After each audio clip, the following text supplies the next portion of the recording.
कि जो पूरी ज़िंदगी की कमाई है वो किस तरीके से आई, मैं उस पर डिस्कस नहीं करूँगा। लेकिन ये पूरी कमाई सिर्फ एक दो बेटियों के चक्कर में पूरी ख़त्म हो जाती है।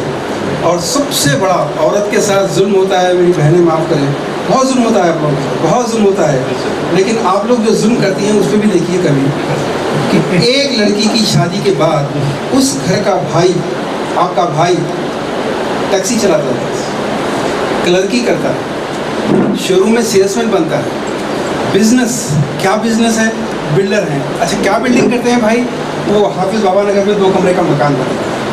रियल इस्टेट, क्या रियल इस्टेट करते हैं आपको मालूम है। ये जो जुल्म है हुकूमत जो कर रही है, मिनिस्टर्स, बीजेपी, आरएसएस, कांग्रेस जो भी कर रहे हैं वो तो बहुत बड़े स्केल पे है।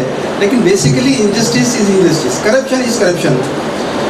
उनके पास पावर है and they are using the power, they are exploiting the power. Everyone has right, natural tendency to exploit the power, चाहे वो पुलिस कांस्टेबल हो, चाहे वो प्राइम मिनिस्टर हो। Everyone has a tendency to exploit the power. अब एक power आप लोगों के पास भी है, एक पावर जो हमारे पास है, उस पावर का नाम ये है, हम मर्द हैं। मुझे छोटा सा वाक़या बयान करने दीजिए। मेरी जो पहली किताब प्रिंट हुई थी उसका टाइटल बड़ा ख़तरनाक था, उसमें बहुत लोग नाराज़ हुए तो मुझे टाइटल बदलना पड़ा। वो टाइटल था डॉरी और मेल प्रॉस्टिट्यूशन।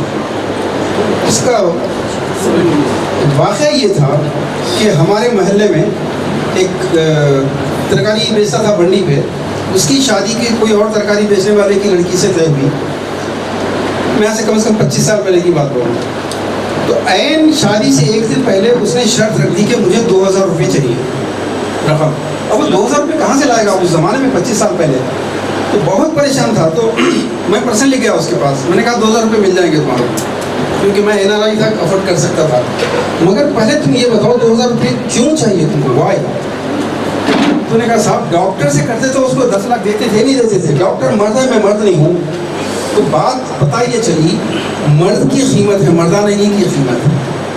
तो कोई 5 लाख ले रहा है, कोई 10 लाख ले रहा है, कोई 20 लाख ले रहा है, ये मर्दानगी की कीमत है।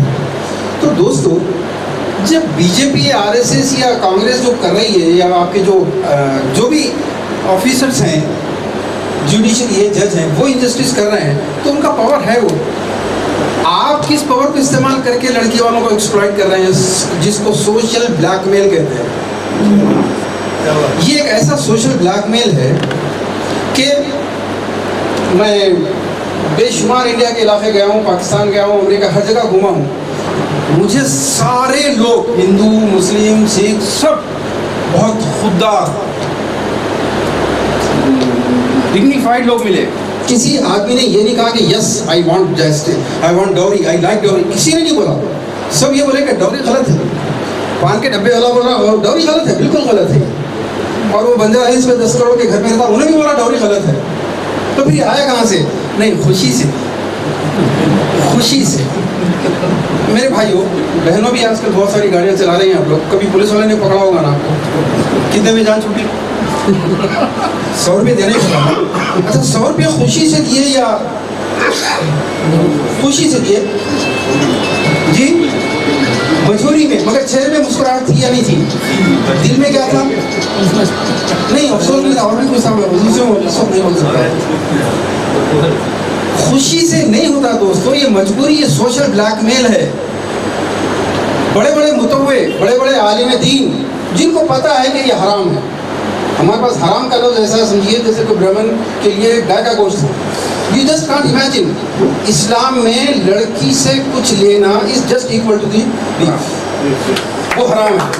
हम लोग समझते हैं मर्द यानी जो औरत के ऊपर मुकम्मल दादागिरी कर सकता है, नमक तेज हुआ तो गाली दे सकता है, हाकिम।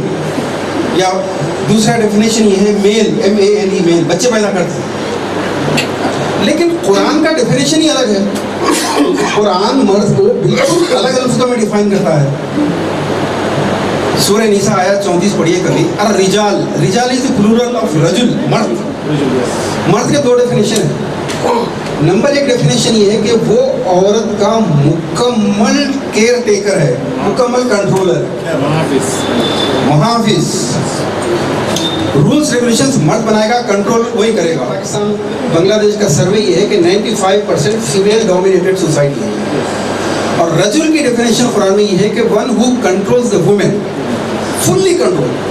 सेकेंड डेफिनेशन उसी आयत में है, बिमा अनफकू मिन अमवालिहिम, one who spends money on the women, he is मर्द। मर्द वो है जो औरत के पलंग पे नहीं सोता, अपने बाप की अपनी जाती कमाई के पलंग पे सोता। मर्द वो है जो अपनी जाती, चाहे वो स्कूटर हो चाहे BMW हो, जाती होनी चाहिए। हमारी शॉर्ट मूवीज बहुत है, मैं काट दूंगा आपको, देखिए वो शॉर्ट मूवीज में हमने इसको बहुत अच्छा एक्सप्लेन किया है। लड़की के वालिदैन, लड़की के भाई शादी के वक्त they deserve for a gift from the man, कि उन्होंने सारी उम्र अपने खून पसीने की कमाई लगाई है उस लड़की को जो आपकी बीवी बनेगी, आपके बच्चों की, आपके नस्लों की माँ बनेगी, उसकी उन्होंने तैयार किया उसको। तुम उसको बजाय गिफ्ट देने के जुर्माना कर रहे हो। कितने बेटियां हैं आपके? अच्छा 2 बेटियां, 20 लाख नहीं करो। आपकी कितने बेटियां हैं? 4 लाख, 40 लाख खर्च करो।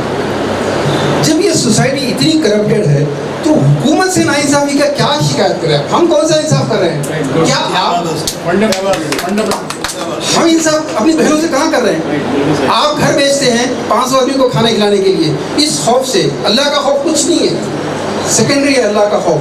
अल्लाह के रसूल क्या करें? अरे वो सेकेंडरी है भाई, लोग क्या कहेंगे, इससे बड़ा शेर और क्या है? आप 500 आदमी के लिए घर बेचते हैं, इनको दावत देते हैं, इनके लिए ज़रूरी हो गया है घर बेचना, इनके लिए ज़रूरी हो गया है सूद पे पैसा लाना, इनके लिए ज़रूरी हो गया है खैरात, डोनेशन, चंदा। आखिरी में क्योंकि एम्प्लॉइज़ हैं, मैं गुस्ताखी माफ़, करप्शन के दरवाजे खुले इसीलिए। रिश्वत ये एक ऐसा मसला है, इसमें अंबानी ने जो खर्च किया, आपको पता है उसने अपनी बेटी के लिए कितना खर्च किया? वो जितना भी खर्च किया, रवीश कुमार ने पूरा डिफरेंट कैलकुलेशन के साथ बताया, उसने अपनी सेविंग का 0.37% खर्च किया। और आप जो अपनी बेटी के लिए कर देते हैं, मजबूर हैं करने के लिए, मैं बहन के लिए मजबूर हूँ करने के लिए, वो 5 लाख 10 लाख जो भी है वो मेरी आमदनी का कितना परसेंट है? 100 नहीं भाई, 4 साल खर्च लेने का 4 साल उल्टा लगते हैं। और ये है ब्लैकमेल। एक जिठानी, मेरी बहनों और से सुनो, एक जिठानी अपने बच्चे की या बेटी की शादी के लिए फर्ज करो 10 लाख खर्च करती है, तो द्योरानी, भावज, ननंदों वगैरह के कमरों में उनके बेटा बेटी की शादी के वक्त क्या बातें होती हैं हस्बैंड से, यू कैन इमेजिन। वो कमीनी जितना खर्च करी उससे 1 लाख ज़्यादा होना। तुम चोरी करो, डाका मारो, कुछ भी करो। इसको कहते हैं फितना। फितना मीन्स ए वायरस एपिडेमिक, पैंडेमिक विच स्प्रेड्स। कि आपने अगर किया है तो आपके छोटे भाई की बीवी आपकी बीवी को बर्दाश्त नहीं कर सकती। अब वो चोरी करे, कुछ भी करे, किसको ख़त्म करने का मैं 2 मिनट लूँगा बस। क्या आप साथ देंगे? क्या ये इंजस्टिस नहीं है? जज़ाकल्लाह। क्या ये इंजस्टिस नहीं है? हम मिनिस्टरों से, गवर्नमेंट से बाद में लेंगे जस्टिस के लिए फाइट करेंगे, लेकिन पहले अपने घर में तो जस्टिस के लिए फाइट करो। आपको मालूम है हदीस है, क़यामत में, क़यामत से पहले सबसे पहले जस्टिस उठा लिया जाएगा, अदल। आखिरी में नमाज रहेगी, पढ़ते रहेंगे लोग। सऊदियों को अगर आप देखेंगे तो 45 डिग्री सेंटीग्रेड की टेम्परेचर में भी गाड़ी बाजू लेता है, उन्हें नमाज पढ़ता है। लेकिन what about women rights? Zero. ये औरत का है। हम मोहतरम रिस्पेक्टेड मर्द हजरात औरत को ये कंडीशन लगा चुके हैं कि तुम अपना खाना, अपना बिस्तर, अपना पैसा, अपनी गाड़ी सब कुछ लेकर आओगे, मैं क्या करूँगा? मैं आपके नवासे कदा करूँ। That's all. औरत नहीं आ सकती। अगर जिस लड़की का वालिद जितना अफोर्ड कर सकता है उसी कैपेबिलिटी का मर्द मिलेगा। बच्ची कैरेक्टर वाली है, नमाज पढ़ती है, बहुत अच्छी, वो होगी सेकेंडरी सब। आपका कैरेक्टर सेकेंडरी। आप बोलते हैं ना हम लोग खुददार हैं, कोई खुददार नहीं है, आप लोग बेगैरत बन चुके हैं। क्यों? आवाज़ नहीं उठाते। जैसा भाई ने कहा, आवाज़ उठाओ। जहाँ कोई लड़की खुदकुशी करके मरी है वो आपकी वजह से मरी है। आप लोग 2-3 औरतें मिलकर उसकी सास को फ़ोन क्यों नहीं करें? देखिए पुलिस वाला 100 की जगह 200 वसूल इसलिए कर रहा है, आप और मैं खड़े देख रहे हैं, कोई कुछ नहीं हो रहा है, उन्हें 200 नहीं 400 वसूल करेगा। लेकिन अगर 2 आदमी चले गए कैमरा लेने के सामने, तेरी फोटो अभी डालता हूँ मैं, उन्हें 1 रुपया नहीं लेगा। इसको कहते हैं कलेक्टिव कॉन्शियस। कॉन्शियस ज़मीन 2 टाइप का होता है, एक होता है इनफरादी, इंडिविजुअल कॉन्शियस, एक होता है कलेक्टिव।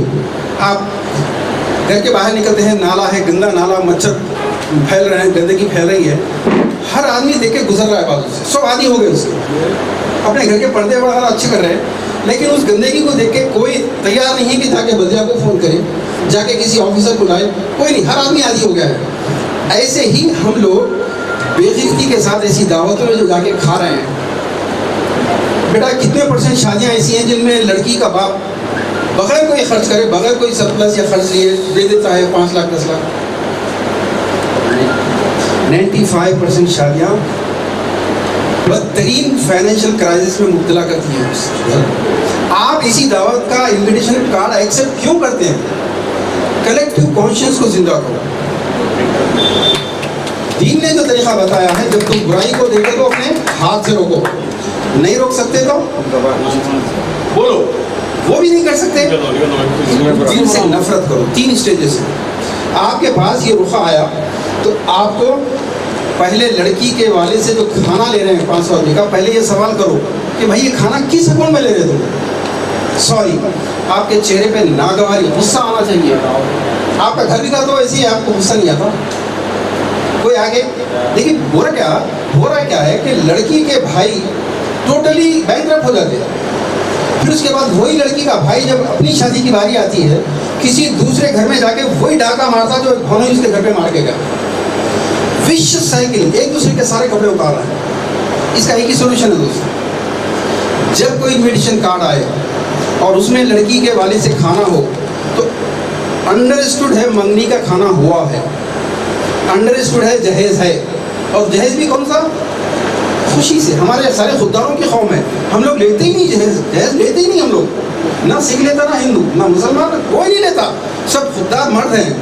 जो देना है अपनी बेटी को खुशी से दो, और अगर नहीं दिए तो इसको सोशल ब्लैकमेल, ये है सोशल ब्लैकमेल। तो दोस्तों, हम लोग खुद इतने बड़े सोशल ब्लैकमेलर्स यहाँ बैठे हैं और हम शिकायत कर रहे हैं DRS से, हम शिकायत कर रहे हैं PDP से। और अगर उनसे मिलेगा भी तो कितना मिलेगा साहब? 1 लाख, 2 लाख, 4 लाख? अरे जो 15 लाख चले जा रहे हैं, जिसमें एक भाई बिजनेसमैन बन सकता है, एक भाई इंडस्ट्री का मालिक बन सकता है, क्या नहीं बन सकता वो? उसको तो देख नहीं रहे आप। वो एक जोक आपने सुना होगा, हामिद कमाल वाला बोलते थे, एक आदमी के पैसे गिर के ढूंढ रहा था वो, तो बोले अरे कहाँ गिरे पैसे वहाँ गिरे यार। अरे तो वहाँ क्यों नहीं ढूंढ रहा? अरे भाई वहाँ अंधेरा है या उजाला है बोल के ढूंढ रहा हूँ। अरे आपके दीन ने आपको दिया है तरीका, तुम ये 15 लाख 20 लाख बचा लो, तुम ये हुकूमत से बाद में मांगो। तो बहरहाल मैं बात को ख़त्म करता हूँ दोस्तों, ये इन्विटेशन कार्ड एक्सेप्ट करना सबसे बड़ा हराम है। उनको एक जुमला बोलिए, माफ़ी चाहता हूँ, ये इंडस्ट्री से मेरे नबी के तरीके के खिलाफ है, मैं नहीं आता इससे।